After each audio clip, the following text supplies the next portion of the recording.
number of reasons, and because of those reasons we have to look at saving lives rather than being castigating an individual or criticizing or creating a situation of difficulty for the person to live happily.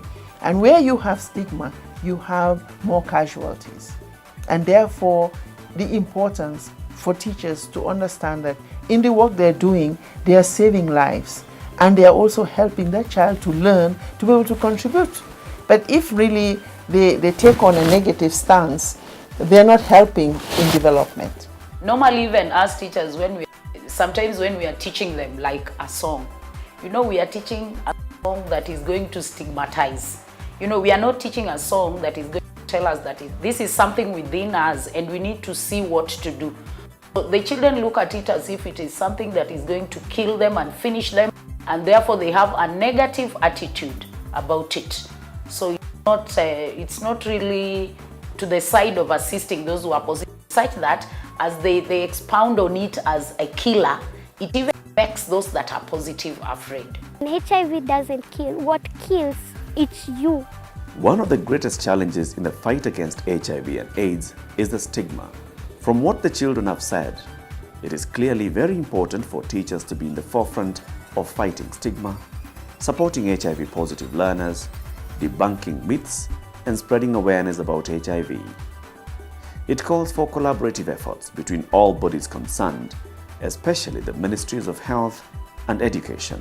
The Ministry of Health should partner with the education so that whatever the Ministry of Education helps should be in position to get down to the particular school where that child is, so that the administration can know that in this school, even if we go to our schools right now, I would wish that we have where you can go enter a school and ask the principal or the head teacher, how many children do you have at 1,000? How many are positive? It becomes part of us, that we just accept it. It's within our life that I have 10 children who are HIV positive, and so. That is now to the head teacher without mentioning maybe whatever the names of the children. So the Ministry of Health should begin, get information to us, if possible, come to our schools and even give talks to the other learners to accept any learner in their school who may be living positively, so that we all have a good working atmosphere for all of us. After the training, our expectation is that we are going to have a continuous engagement with teachers. By way of direct communication with the teachers, we will also develop a tool to be able to speak to teachers in terms of getting personal responses about their experiences dealing with HIV in schools, what are the difficulties that they go through, and then on a continuous basis improve on some of those challenges that are picked. By doing that, we believe we are going to have a solid partnership to help our learners to lead a normal life in schools. And finally, here's a personal message to you teachers from your students. Take them as your own, guide them and counsel them to reduce the stigma thing that is going on, because that is the thing that brings us who are victimized, the self-esteem to go down. And the moment the self-esteem goes down, we don't take the medicine, and it is bad. We need the medicine to keep us going. It doesn't mean that we have a death sentence when we have the HIV. Having groups sitting down doesn't have to be a guidance and counseling teacher. You can do that. It is possible. We live a happy Kenya. We reduce the digits that are going high every now and then. They will go down. Because if one school does that, have that mentor group, and the other does the same, the whole county does the same, then at the end of the day, the rest of the country will be safe and will be AIDS-free country. Treat the HIV positive students like one of your own. Treat them equally, because they are also human. Don't neglect them, treat them fairly. HIV does not determine the person or that child who he will be. You as a teacher, guide the child right, protect his or her rights, because also as living with HIV, we also have our rights.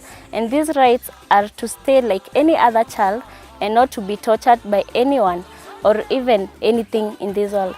And we also want to live in a country that is free from stigma and discrimination. And this stigma, if we start me and you, it will end in our country.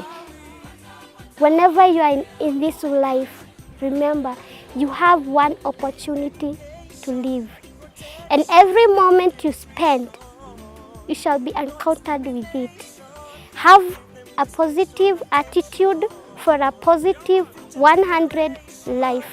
The term attitude account to 100 because letter A, number 1, you go on. So when you have a positive attitude, you are amounting to 100% advantage to a life or a better life. And again, when you live, please have a motto. Don't live just like that. Have a motto to yourself. Like I do have a motto to myself, that I will live to inspire before I expire. And I hope you do your work as the way God wants you. Remember, in the Bible, all the teachers shall be judged for any wrong they do to the kids.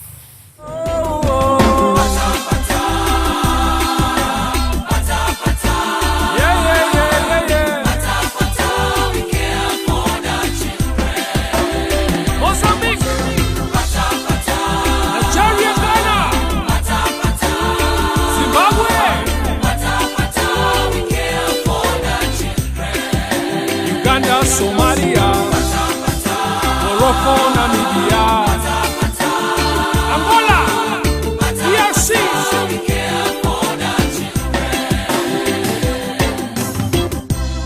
Well, ladies and gentlemen, we agreed that no child should be born with HIV in Africa.